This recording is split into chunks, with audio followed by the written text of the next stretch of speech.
That's how binubusog ho kayo nitong National Organic Agriculture Congress ng mga masustansyang organic food preparations.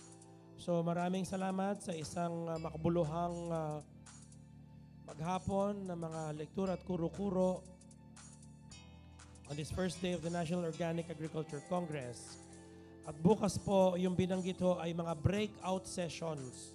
Yun po ay mga breakout sessions mula alas 9, ikasyam, hanggang alas 2 ng hapon dun sa mga kwartong binanggit na meeting rooms.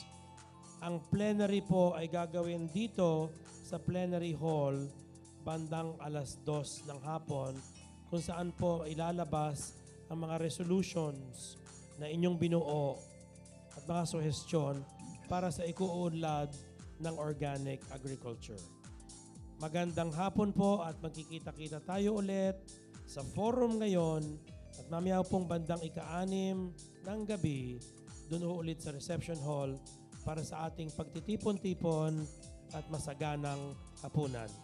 Maraming salamat po ulit from the National Organic Agriculture Board and the Department of Agriculture.